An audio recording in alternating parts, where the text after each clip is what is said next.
नमस्कार साथियों, आप सबका स्वागत है। और आज हमारा एक बहुत ही इवेंटफुल डे रहने वाला है और इसकी शुरुआत हमारे एक बहुत ही ख़ास मेहमान, हमारे पुराने परिवार के साथी आदरणीय जस्सी खंगूरा जी के, जो उन्हें एक बार कांग्रेस में अपनी आस्था जताने के लिए यहाँ पर उपस्थित हुए। मैं कांग्रेस परिवार में सबसे पहले भाई जस्सी खंगूरा जी, जो पूर्व में विधायक रहे, जिन्होंने लुधियाना में एक कॉन्स्टिट्यूंसी किला रायपुर को रिप्रेजेंट किया और कुछ समय राजनीति से ज़रूर वो अपने निजी कारणों से रहे। एक शॉर्ट स्टेंट इनका आम आदमी पार्टी के साथ भी रहा, लेकिन कुछ दिन पहले आपने आम आदमी पार्टी से रिज़ाइन किया और मुझे खुशी है कि अपने परिवार में लौटने का इन्होंने फैसला किया।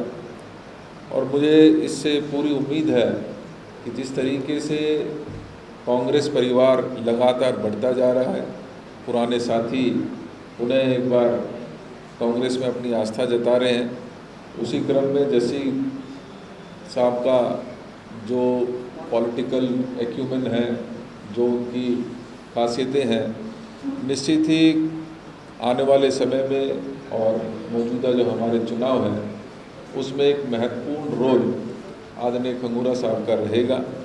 तो मैं सबसे पहले आपका दिल की गहराई से स्वागत करता हूं और धन्यवाद करता हूं कि आपने इस समय में कांग्रेस पार्टी को ज्वाइन करने का फैसला लिया। निश्चित ही हमारे कैंपेन को, हमारे चुनाव में इससे बहुत फ़ायदा होने वाला है, लेकिन इसके साथ साथ जो आपकी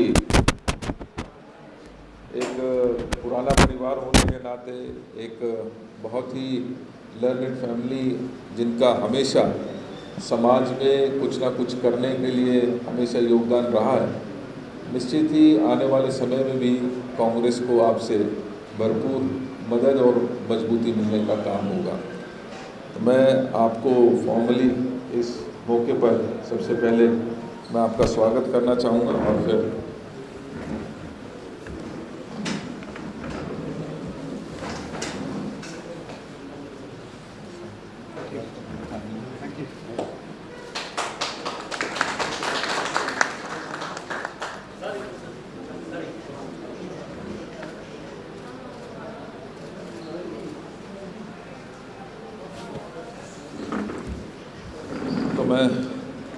now that he has been formally inducted into the party, so I again welcome him and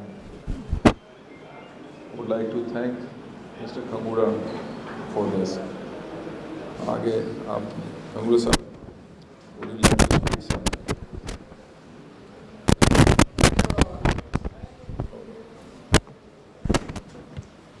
मैं धन्यवाद करदा कांग्रेस पार्टी लीडरशिप का, दविंदर जी का, पंजाब के Congress leaders Raja Warring ji, Partap Singh Bajwa ji. Congress party is my home. जो यूके रहंदे हुंदे सी, 40 साल ठंडे मुल्क रह के आए सी, जे खंगूरा परिवार ने सियासत हिस्सा लिया सी, उत्थे भी Congress party Indian overseas Congress हिस्सा लिया सीगा। मौका मिलिया सीगा सन 2006 मुल्क वापस मुड़न का ते चोन मैदान ज्वाइन करन दा। ते 2006 मैं वापस आ गया सी ते 2007 मैं MLA बन गया सी पुराना हल्का किला रायपुर तो, जिहड़ा एक हल्का सी कांग्रेस पार्टी ने कदे नहीं जित्तिया सीगा। ते जदों मौका मिलिया वो हल्का बड़े मार्जिन ते जित के कांग्रेस की झोली च पाया। हल्का बंदी ने हल्का किला रायपुर खत्म करता।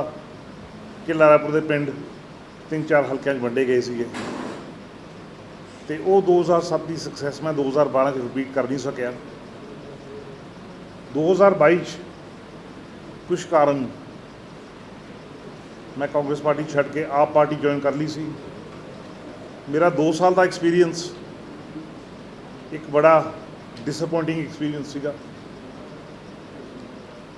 ਮੇਰਾ ਪਰਸਨਲ ਐਕਸਪੀਰੀਅੰਸ ਇਹ ਸੀਗਾ ਵੀ ਕਮਿਟਮੈਂਟਸ ਤੇ ਪ੍ਰੋਮਿਸਿਸ ਵੱਡੇ ਕੀਤੇ ਤੇ ਪੂਰਾ ਕੀਤਾ ਕੁਛ ਨਹੀਂ। ਅਲਟੀਮੇਟਲੀ ਜੋ ਮੈਂ ਰਿਵਿਊ ਕੀਤਾ, ਮੈਂ ਇਹੀ ਸੋਚਿਆ ਵੀ ਖੰਗੂੜਾ ਪਰਿਵਾਰ ਦਾ ਅਸਲੀ ਸਿਆਸੀ ਘਰ ਕਾਂਗਰਸ ਪਾਰਟੀ ਆ, ਤਾਂ ਕਰਕੇ ਅੱਜ ਮੁੜ ਕੇ ਕਾਂਗਰਸ ਪਾਰਟੀ ਜੁਆਇਨ ਕਰ ਰਹੇ ਹਾਂ। ਲੁਧਿਆਣੇ 'ਚ ਕਾਂਗਰਸ ਪਾਰਟੀ ਨੂੰ ਹੋਰ ਮਜ਼ਬੂਤ ਕਰਾਂਗੇ, ਹੋਰ ਕਾਮਯਾਬ ਕਰਾਂਗੇ। ਸਿਆਸੀ ਹਵਾ ਬਦਲ ਰਹੀ ਆ। ਲੁਧਿਆਣੇ ਦੇ 14 ਅਸੈਂਬਲੀ ਸੀਟਾਂ ਤੋਂ 13 ਆਪ ਦੇ MLA ਨੇ, ਲੇਕਿਨ ਅੱਜ ਤੱਕ ਮਾਨ ਸਾਹਿਬ ਨੂੰ ਕੋਈ ਮੰਤਰੀ ਲੁਧਿਆਣੇ 'ਚੋਂ ਕਾਬਲ ਨਹੀਂ ਲੱਭਿਆ। ਤੁਸੀਂ ਸਾਰੇ ਸੁਲਝੇ ਹੋਏ ਹੋ, ਖਾਸ ਕਰਕੇ ਪੰਜਾਬ ਦੇ ਵੋਟਰ ਸੁਲਝੇ ਹੋਏ ਨੇ। ਸੋਚਣ ਵਾਲੀ ਗੱਲ ਆ ਬਈ 13 MLA 'ਚੋਂ 13 'ਚੋਂ ਕੋਈ ਕਾਬਲ ਇਨਸਾਨ ਹੈ ਨਹੀਂ ਜਿਹੜਾ ਮੰਤਰੀ ਬਣ ਸਕਦਾ। ਅਸਲੀਅਤ ਇਹ ਆ ਵੀ ਜਿਹੜੀ ਲੁਧਿਆਣੇ ਦੀ ਮਖਿਆਲ ਆ ਉਹ ਮੋਨੋਪਲੀ ਬਣੀ ਹੋਈ ਆ ਤੇ ਕੁਛ ਇਨਸਾਨ ਉਹ ਮੋਨੋਪਲੀ ਨੂੰ ਸ਼ੇਅਰ ਕਰਨਾ ਚਾਹੁੰਦੇ ਨਹੀਂ। ਮੌਜੂਦਾ ਸਰਕਾਰ ਵੱਡੀਆਂ ਪ੍ਰੋਮਿਸਿਸ ਕਰਕੇ ਜਨਤਾ ਤੋਂ ਵੋਟਾਂ ਲੈ ਗਈ। 92 ਸੀਟਾਂ ਦੀ ਮੈਜੋਰਿਟੀ, 92 ਸੀਟਾਂ ਜਿੱਤਣੀਆਂ ਕੋਈ ਛੋਟੀ ਮੋਟੀ ਗੱਲ ਨਹੀਂ, ਇਹਨੂੰ ਆਪਾਂ ਸੁਪਰ ਮੈਜੋਰਿਟੀ ਕਹਿੰਦੇ ਆ। ਲੇਕਿਨ ਪਹਿਲੀ ਵਾਰੀ ਸੁਪਰ ਮੈਜੋਰਿਟੀ ਨਹੀਂ ਹੋਈ। ਬਾਦਲ ਸਾਹਿਬ ਜਦੋਂ 97 'ਚ ਆਏ ਆ ਉਹ ਵੀ ਸੁਪਰ ਮੈਜੋਰਿਟੀ ਸੀ। ਸਰਦਾਰ ਬੇਅੰਤ ਸਿੰਘ ਜਦ 92 'ਚ ਆਏ ਨੇ ਉਹ ਵੀ ਸੁਪਰ ਮੈਜੋਰਿਟੀ ਸੀ। ਜਦੋਂ 17 'ਚ ਕੈਪਟਨ ਸਾਹਿਬ ਆਏ ਨੇ ਉਹ ਵੀ ਸੁਪਰ ਮੈਜੋਰਿਟੀ ਸੀ। ਅਤੇ ਹਿਸਟਰੀ 'ਚ ਕੀ ਲਿਖਿਆ ਹੋਇਆ ਵੀ ਸੁਪਰ ਮੈਜੋਰਿਟੀ ਦੇ ਨਾਲ ਰੀ-ਇਲੈਕਸ਼ਨ ਦੀ ਕੋਈ ਗਰੰਟੀ ਨਹੀਂ। ਤਾਂ ਕਰਕੇ ਮੈਂ ਮਾਨ ਸਾਹਿਬ ਨੂੰ ਰਿਕੁਐਸਟ ਕਰਦਾ ਵੀ ਤੁਸੀਂ ਮੁੱਖ ਮੰਤਰੀ ਪੰਜਾਬ ਦੇ ਹੋ, ਤੁਸੀਂ ਜਿਹੜੇ ਵਾਅਦੇ ਕੀਤੇ ਸੀਗੇ ਉਹ ਤੁਹਾਡੇ ਵਾਅਦੇ ਕਾਗਜ਼ਾਂ 'ਚ ਨਾ ਰਹਿ ਜਾਣ, ਉਹ ਵਾਅਦੇ ਤੁਸੀਂ ਇੰਪਲੀਮੈਂਟ ਕਰੋ। ਜਿਹੜੀ ਤੁਹਾਡੀ ਕੈਬਨਿਟ ਆ, ਸਾਰੇ ਕੈਬਨਿਟ ਮੰਤਰੀ ਨੇ, ਲੇਕਿਨ ਉਹ ਹੈਗੇ ਨੇ ਸਾਰੇ ਮਿਨਿਸਟਰਸ ਇਨ ਨੇਮ ਓਨਲੀ। ਬੜੇ ਅਫਸੋਸ ਦੀ ਗੱਲ ਆ ਵੀ ਤੁਸੀਂ ਦਿੰਦੇ ਹੋ ਕੈਬਨਿਟ ਰੈਂਕ, ਤੁਸੀਂ ਬਣਾਉਂਦੇ ਹੋ ਮੰਤਰੀ, ਅਤੇ ਇਫੈਕਟਿਵਲੀ ਤੁਹਾਡੇ ਮੰਤਰੀ ਪਾਵਰਲੈਸ, ਇਕੱਲੇ ਪਾਵਰਲੈਸ ਨਹੀਂ, ਪਾਵਰਲੈਸ ਦੇ ਨਾਲ ਇੰਟੀਮੀਡੇਟਿਡ। ਦੇਖੋ ਜੀ, ਪੰਜਾਬ ਦੇ ਸੁਲਝੇ ਲੋਕ ਕੀ ਭਾਲਦੇ ਨੇ? ਪੰਜਾਬ ਦੇ ਸੁਲਝੇ ਲੋਕ ਇੱਕ ਸਟਰੋਂਗ ਚੀਫ ਮਿਨਿਸਟਰ ਭਾਲਦੇ ਨੇ। ਲੇਕਿਨ ਪੰਜਾਬ ਦੇ ਲੋਕਾਂ ਨੇ ਇਹ ਨਹੀਂ ਸੋਚਿਆ ਸੀ ਵੀ ਸਟਰੈਂਥ ਦੇ ਨਾਲ ਐਰੋਗੈਂਸ ਆ ਜਾਵੇ, ਕਿਉਂਕਿ ਪੰਜਾਬ ਦੀ ਗਰੀਬ ਜਨਤਾ ਐਰੋਗੈਂਸ ਨੂੰ ਬਰਦਾਸ਼ਤ ਨਹੀਂ ਕਰਦੀ। 92 MLA, ਲੇਕਿਨ ਜਿਹੜੇ ਆਪ ਦੇ MLA ਨੇ ਉਹਨਾਂ ਨੂੰ ਤੁਸੀਂ MLA ਦੀਆਂ ਤਾਕਤਾਂ ਅਤੇ MLA ਦੀ ਅਥਾਰਟੀ ਨਹੀਂ ਦਿੱਤੀ। ਤਾਂ ਕਰਕੇ ਲੋਕਾਂ ਦੇ ਕੰਮ ਨਹੀਂ ਹੋ ਰਹੇ, ਅਤੇ ਜੇ ਲੋਕਾਂ ਦੇ ਕੰਮ ਨਹੀਂ ਹੋ ਰਹੇ, ਲੋਕਾਂ ਦਾ ਰੋਸ ਵੱਧ ਰਿਹਾ। ਅਤੇ ਕਿਉਂਕਿ ਲੋਕਾਂ ਦਾ ਰੋਸ ਵੱਧ ਰਿਹਾ, ਆਹ ਜਿਹੜੀਆਂ ਚੋਣਾਂ ਮਹੀਨੇ ਦੇ ਅੰਦਰ ਅੰਦਰ ਵੋਟਾਂ ਪੈ ਰਹੀਆਂ, ਇਹਦੇ 'ਚ ਆਪਾਂ ਨੂੰ ਪਤਾ ਲੱਗ ਜਾਣਾ ਵੀ ਪੰਜਾਬ ਦੀ ਸਿਆਸੀ ਹਵਾ ਕਿੱਥੇ ਖੜੀ ਆ। ਇਹ ਇਕੱਲੇ ਪੰਜਾਬ 'ਚ ਨਹੀਂ, ਤੁਸੀਂ ਦੇਖੋਗੇ ਨਾਲ ਦੇ ਸੂਬਿਆਂ 'ਚ ਵੀ ਜਦੋਂ ਵੋਟਾਂ ਗਿਣੀਆਂ ਜਾਣਗੀਆਂ 4 ਜੂਨ ਨੂੰ, ਤੁਸੀਂ ਦੇਖੋਗੇ ਵੀ ਕਾਂਗਰਸ ਪਾਰਟੀ ਦੀ ਜਿਹੜੀ ਰਿਕਵਰੀ ਆ, ਜਿਹੜੀ ਕਾਫੀ ਲੰਬੇ ਸਮੇਂ ਤੋਂ ਆਪਾਂ ਵੇਟ ਕਰ ਰਹੇ ਹਾਂ, ਲੇਕਿਨ ਇਸ ਚੋਣਾਂ ਦੇ ਵਿੱਚ ਤੁਸੀਂ ਕਾਂਗਰਸ ਪਾਰਟੀ ਦੀ ਰਿਕਵਰੀ ਦੇਖੋਗੇ। ਅਤੇ ਮੈਨੂੰ ਪੂਰੀ ਉਮੀਦ ਆ ਵੀ ਪੰਜਾਬ ਦੇ ਵਿੱਚ 13 ਸੀਟਾਂ 'ਚੋਂ ਜਦੋਂ ਵੋਟਾਂ ਗਿਣੀਆਂ ਜਾਣਗੀਆਂ, ਸਭ ਤੋਂ ਜ਼ਿਆਦਾ ਗਿਣਤੀ of winning candidates Congress party ਦੀ ਹੋਏਗੀ।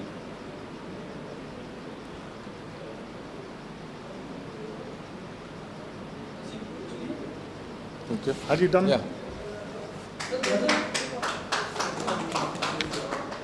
क्या एडवांटेज पहला कांग्रेस के पास है? 2022 ਚ ਕਾਂਗਰਸ ਦੇ ਸੋਰਸਸ ਕਹਿੰਦੇ ਸੀਗੇ ਕਿ ਤੁਸੀਂ ਟਿਕਟ ਮੰਗ ਰਹੇ ਸੀ ਅਮਰਗੜ੍ਹ ਤੋਂ, ਇੱਕ ਹੋਰ ਨਾਲ ਤੁਸੀਂ ਸਾਨੇਵਾਲ ਤੋਂ ਟਿਕਟ ਮੰਗ ਰਹੇ ਸੀ। ਉਹ ਨਾਰਾਜ਼ਗੀ ਸੀਗੀ ਜਿਹਦੇ ਕਰਕੇ ਤੁਸੀਂ ਕਾਂਗਰਸ ਛੱਡੀ ਸੀ, ਆਮ ਆਦਮੀ ਪਾਰਟੀ 'ਚ ਚਲੇ ਗਏ ਸੀਗੇ। ਹੁਣ ਆਮ ਆਦਮੀ ਪਾਰਟੀ ਦੇ ਸੋਰਸਸ ਦੱਸਦੇ ਨੇ ਕਿ ਤੁਸੀਂ ਨਾਰਾਜ਼ ਸੀਗੇ, ਲੋਕ ਸਭਾ ਟਿਕਟ ਜਿਹੜੀ ਉਹ ਕਭੀ ਪ੍ਰੈਸ਼ਰ ਦਿੱਤੀ ਗਈ, ਇਸ ਕਰਕੇ ਨਾਰਾਜ਼ਗੀ ਸੀਗੀ, ਇਸ ਕਰਕੇ ਤੁਸੀਂ ਕਾਂਗਰਸ 'ਚ ਆਏ। ਕਿੰਨੀ ਕੁ ਸੱਚਾਈ ਹੈ ਸਰ?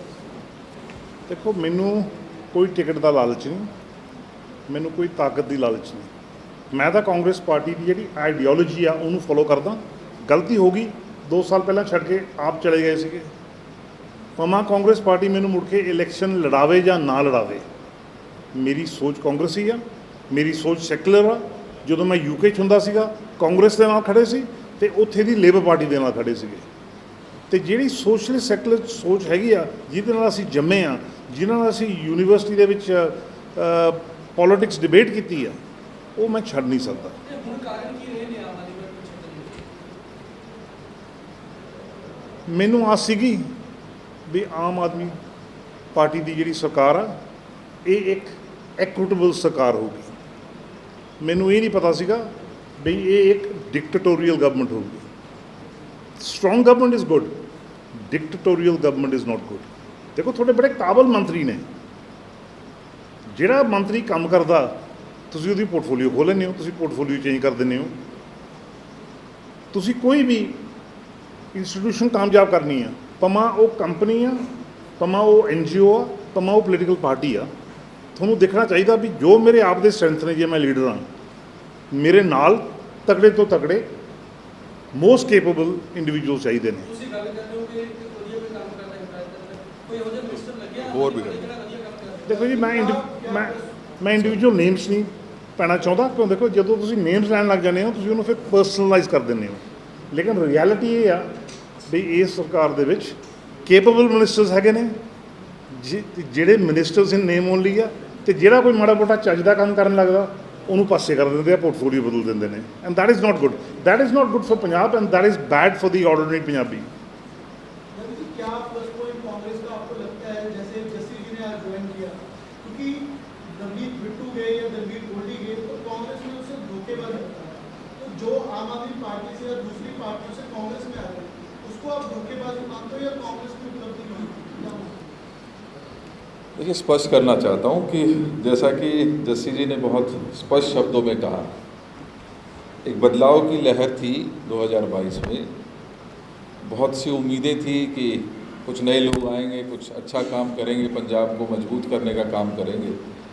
लेकिन 2 साल के बाद निराशा हुई और जस्सी जैसे साथी जो पुराने कांग्रेस के परिवार से आते हैं, जिनकी आइडियोलॉजी कांग्रेस की है, वो वापस अपनी पार्टी में वापस आए हैं। तो निश्चित ही इस समय में पूरी कांग्रेस कमेटी को, पंजाब को विशेष रूप से इनके एक्सपीरियंस का, इनका पॉलिटिकल एक्सपीरियंस का और डेफिनेटली बेनिफिट इससे हमें मिलेगा।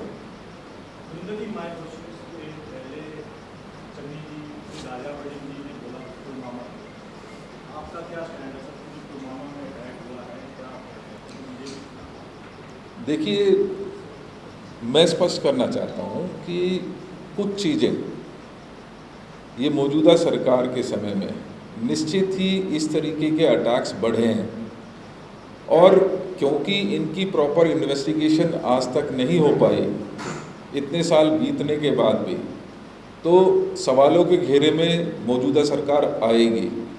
मेरा ये मानना है कि ऐसी घटनाओं को बहुत सीरियस से लिया जाना चाहिए।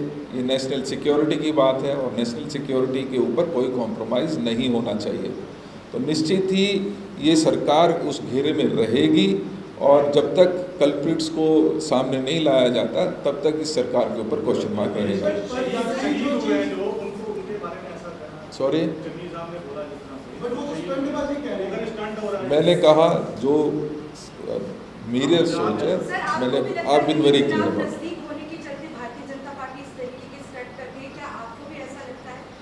नहीं, मैंने कहा जो पूर्व में इस तरीके की घटनाएं हुई उनको बहुत सीरियस लिया जाना चाहिए था, जिसको नज़रअंदाज इस मौजूदा सरकार ने पिछले 5 साल किया है।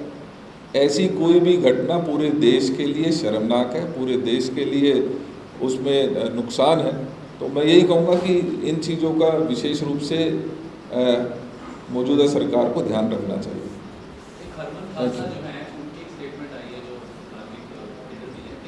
सिखों को भी 5 बच्चे से पैदा करते हैं। No comments, ask him. हाँ हाँ जी। कि आपके बड़े सीनियर लीडर हैं शमशेर सिंह गुर्जर। शमशेर सिंह गुर्जर वैसे तो लगातार ये बोलते रहते हैं, अपनी स्टेटमेंट देते रहते हैं, लेकिन उन्होंने एक बड़ी स्टेटमेंट दी है अभी कि जो चुने गए कैंडिडेट हैं, जो अभी तक 13 हो गए, पहले उन्होंने 12 करके स्टेटमेंट दी कि 7 पार्टी दल बदलू है, और दूसरी स्टेटमेंट दी कि पूरी की पूरी पंजाब में कांग्रेस हिंदू लीडरशिप को खत्म कर रही है। तो इन दो चीज़ों पे मैं आपका जवाब। देखिए, कांग्रेस में बहुत ट्रांसपेरेंट एक तरीका है कैंडिडेट को चुनने का। उसमें डिफरेंट लेवल्स हैं, स्क्रीनिंग कमेटी होती है, स्टेट की रिकमेंडेशंस होती है, स्क्रीनिंग कमेटी होती है, सेंट्रल इलेक्शन कमेटी होती है, उसके पश्चात कैंडिडेट्स चुने जाते हैं।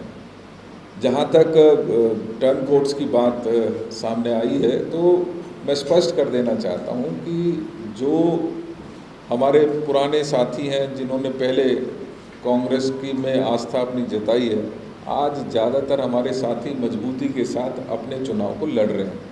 मैं जो कैंडिडेचर का सिलेक्शन हुआ उसकी पूरी तरीके से उसके समर्थन में हूँ, और हमें पूरी उम्मीद है कि जब 4 तारीख को रिजल्ट आएगा तो निश्चित ही हमारे मैक्सिमम सीट्स हम जीत कर यहाँ से निकलेंगे। सर, प्रधानमंत्री ने बीते कल मध्य प्रदेश में चुनावी रैली में कहा है कि कांग्रेस में चुनाव के वक्त पाकिस्तान की भूमिका आती है, आपका इस पर क्या कहना है?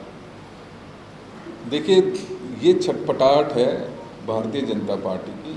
अब जब सामने उनको हार नज़र आ रही है तो वो इस तरीके के अनारगल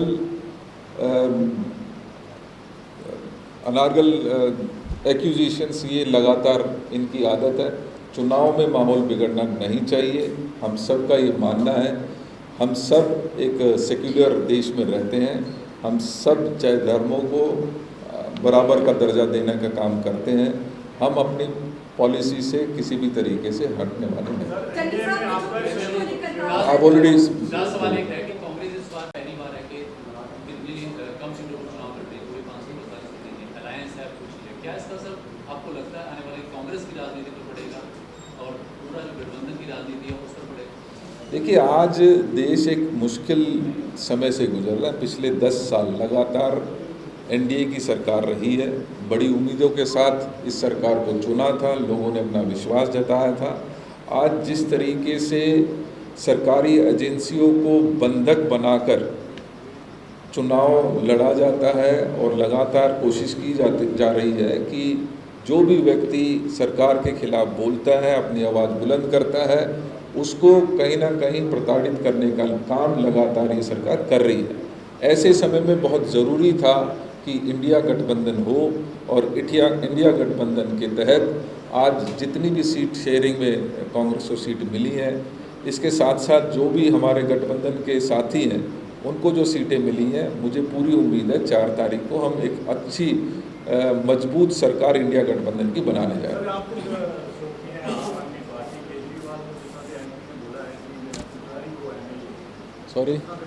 सॉरी